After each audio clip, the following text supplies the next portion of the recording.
Welcome to another Brew Bros video. In this video, we're going to siphon and bottle using the equipment supplied with Brooklyn Brew Shop's beer making kits. Some people find this quite a stressful part of the process, so hopefully this will help. Brooklyn Brew Shop have done their own video, but it's over an hour long and it's a live demonstration. It's really good, but it's just long. So this is a shorter version and it's ideal for people with zero patience, i.e. like me.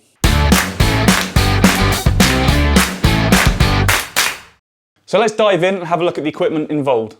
So there are three parts that come in with the kit. We've got the racking cane, which is this L-shaped rod here. It's got this black insert which slots onto the base here, so the beer flows in a downward direction. And it's got a little point on it, so you can put that in your sediment at the bottom.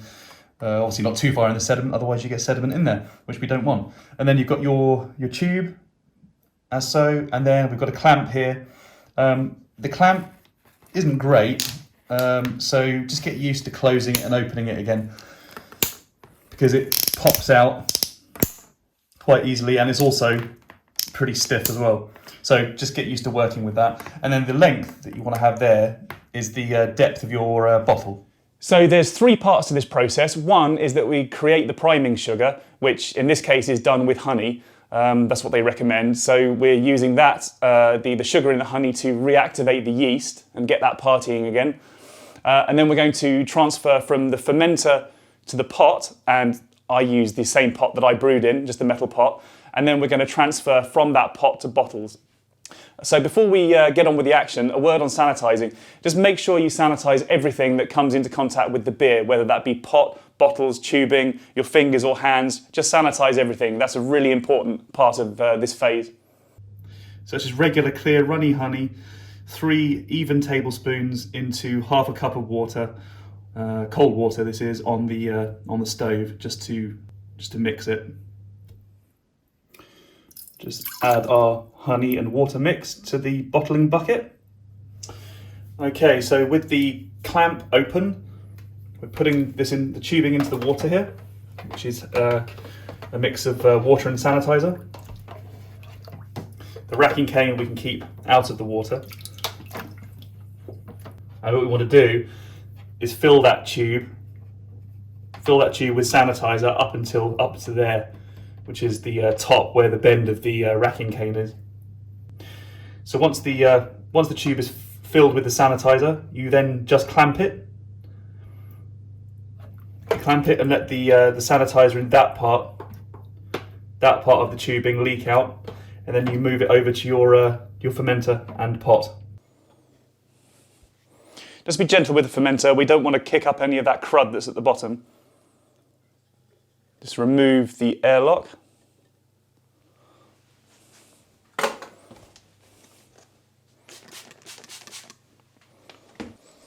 Okay, so we insert our cane into our beer.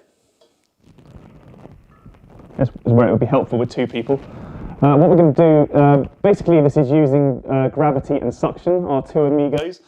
I've got the clamp closed at the moment and I'm going to release the clamp, and this all happens quite quickly, so you might want to practice first with water just to get a feel of it.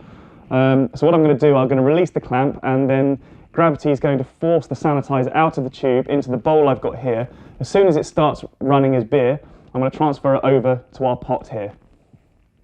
As the beer starts flowing into the pot there, we want to get a nice whirlpool effect just to make sure that the beer mixes with the honey solution, the priming solution, nicely.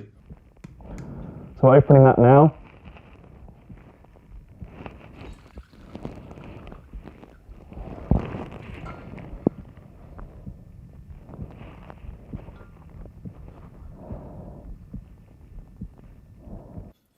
I don't know if you can see that, but we're getting a nice bit of whirlpool action.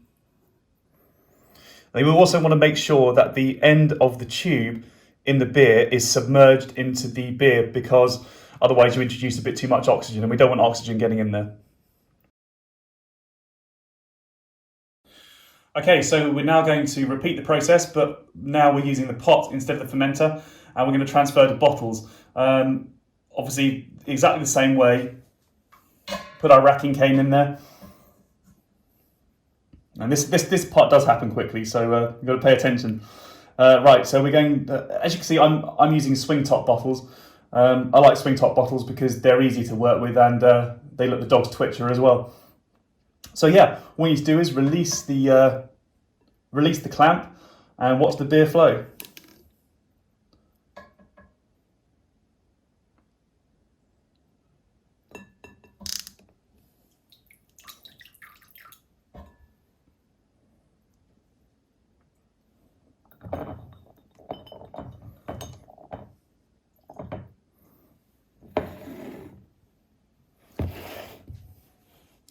So once again, got to make sure that the pipe in the bottle is submerged so the beer fills up and it doesn't get too oxygenated.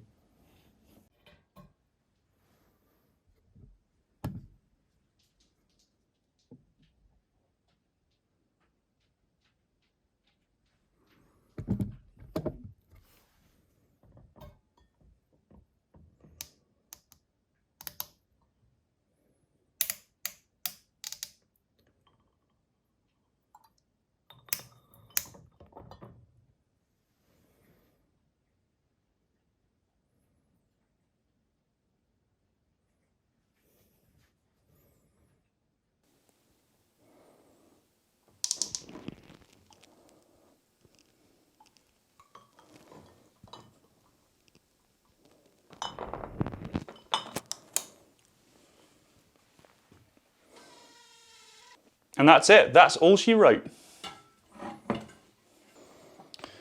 Just make sure we sanitize our lids when we put the stopper on.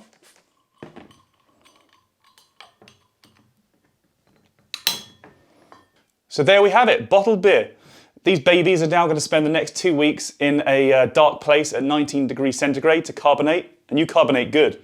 So thanks for watching. I hope it makes it easier for you when you come to do this yourself. Please subscribe, like, comment, find us on Facebook, get a tattoo on your butt, all that crap. Get brewing, and we'll see you again soon.